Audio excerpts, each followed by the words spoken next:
Sir ଆମର civilian ଆୱାର୍ଡ଼ଟା କ'ଣ ଏବଂ ଆମ ଭାରତର କେତେ ଜଣ ପାଇଛନ୍ତି ଏବଂ ସେମାନଙ୍କ ମଧ୍ୟରୁ ଇମ୍ପୋର୍ଟାଣ୍ଟ କିଏ କିଏ? ଅତି ସୁନ୍ଦର ପ୍ରଶ୍ନ।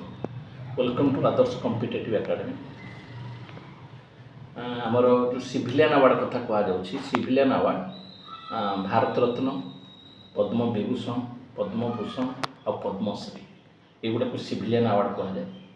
ଯେକୌଣସି କାଟେଗୋରୀ ପାଇଁ ଯଦି ଭାରତର ନାମକୁ ସାରା ବିଶ୍ୱ ଦରବାରରେ ପହଞ୍ଚାଇଥାନ୍ତି, ସେ ଆର୍ଟ ହେଉ, ସାଇନ୍ସ ହେଉ, ଲିଟରେଚର ହେଉ, ସ୍ପୋର୍ଟସ୍ ହେଉ, ଯେକୌଣସି ସୋସିଆଲ୍ ସର୍ଭିସ୍ ବି ହେଉ, ଯେକୌଣସି କାଟେଗୋରୀ ପାଇଁ ଯଦି ତାଙ୍କର ଅବଦାନ ଥାଏ, ସେଇଭଳିଆ ବ୍ୟକ୍ତିତ୍ୱମାନଙ୍କୁ ଭାରତ ରତ୍ନ କୁହାଯାଏ। ତା ପଛକୁ ସିଭିଲିଆନ୍ ଆୱାର୍ଡ଼ ଭାବରେ ପଦ୍ମ ବିଭୂଷଣ, ତା ପରକୁ ପଦ୍ମଭୂଷଣ ଏବଂ ପଦ୍ମଶ୍ରୀ, ଏଇ ଯେଉଁ ଚାରୋଟି ରହିଲା ଏମାନଙ୍କୁ ସିଭିଲିଆନ୍ ଆୱାର୍ଡ଼ କୁହାଯାଇଥାଏ। ଏବଂ ଆଜି ପର୍ଯ୍ୟନ୍ତ ଭାରତ ରତ୍ନ ପାଇବାରେ 53 ଜଣ, ଲାଷ୍ଟ ଟାଇମ୍ 5 ଜଣ, एंड टोटाल भाव में आमर 53 व्यक्तित्व को दिजाए सिंस 1954 माने 1954 मसीहा ठारू दि जाए। एंड प्रत्येक वर्ष दिजाए बोली सेमती माने किसी ना। फास्ट जो 3 जन पाई से Chakravarti Rajagopalachari, CV Raman and Sarvepalli Radhakrishna.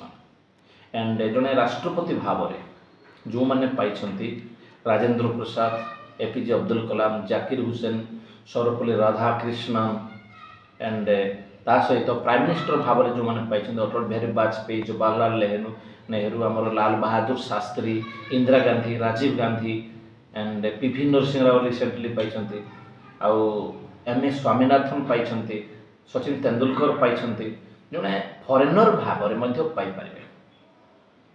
Nelson Mandela and Khan Abdul Ghaffar Khan. Khan Abdul Ghaffar Khan तो से पाकिस्तान बट स्वाधीनता आंदोलन रे तांको जो यथेष्ट भूमिका था, सी चाहून भारत पाकिस्तान हो बोली। And he was a great disciple आम कहीपर महात्मा गांधी, तेणु सीमांत गांधी कहुए, फ्रंटियर गांधी कहुए।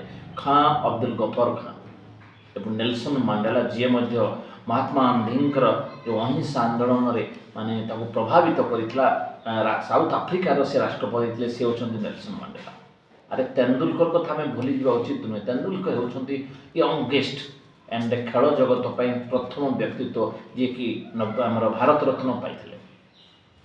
आउ भेरी रिसेंटली 5 जन पाई, जमीक आमर LK आडवाणी, कर्पूरी ठाकुर, चरण सिंह, पीवी नरसिंह राव एवं आमर एम ए स्वामीनाथन, जहाँ फादर ऑफ ग्रीन रिवोल्यूशन कहुए।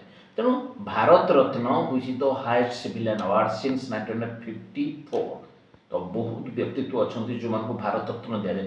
कहीपर आमर लता मंगेशकर, भारतीय कोकिल, जहाँकर कंठ को अमेरिका सरकार नापी घोषणा करथिला। आउ तो जड़े अच्छा बिस्मिल्ला खां, सी तो सेहनाई बजई बजई माने भारत रत्न दि जाइथिला।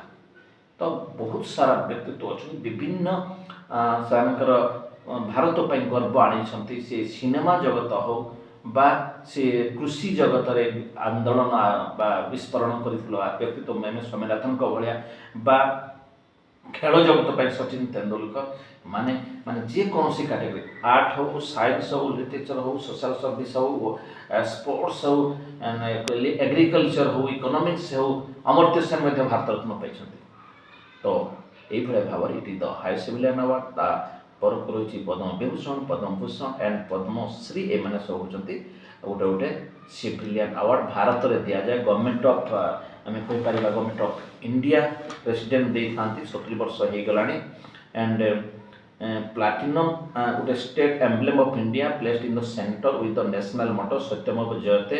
ये भाव में आम आउ गोटे कौन करा जाए ना गोटे नेशनल अवार्ड भाव में भारत रत्न को दिया।